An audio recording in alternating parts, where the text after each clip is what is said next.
નમસ્કાર દર્શક મિત્રો, આપ જોઈ રહ્યા છો તન્ના સમાચાર। લીલી યાના કુતાણા ગામે પતિના હાથે પત્નીની હત્યા થતા લોકોમાં રેલાટી વ્યાપી। પતિએ જ બોથડ પદાર્થના ઘા મારી પત્નીની હત્યા કરતા પોલીસ ઘટના સ્થળે પહોંચી તપાસ હાથ ધરી છે। સમગ્ર ઘટના જુઓ આ રિપોર્ટમાં।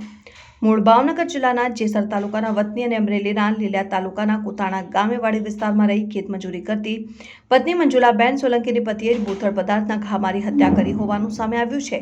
ત્યારે ડીવાયએસપી ચિરાગ દેસાઈ સાહેબે જણાવ્યું કે ભાવનગરના જેસર તાલુકાના મોરચપડા ગામના વતની લીલિયા તાલુકાના કુતાણા ગામે દિનેશભાઈ બરવાડિયાની વાડીએ ભગીયું રાખીને ખેતમજૂરી પોતાનું ગુજરાન ચલાવતા હતા। પત્ની મંજુલાબેન આગળના ઘરના બાળકોને પૈસા આપવા બાબતે ઝઘડો થયો હતો, જેના કારણે કાનજીભાઈ સોલંકીએ ઉગ્ર પદાર્થ તેમની પત્ની મંજુલાબેન સોલંકીને માથાના ભાગે કોદાળીનો ઘા મારી દેતા મંજુલાબેનનું મોત નિપજતા લોકોમાં રેલાટી વ્યાપી।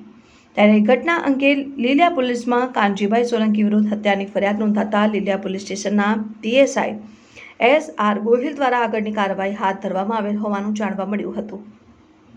રિપોર્ટર ભાવેશ વાઘેલા સાથે અશોક મણવર, તન્ના સમાચાર, અમરેલી।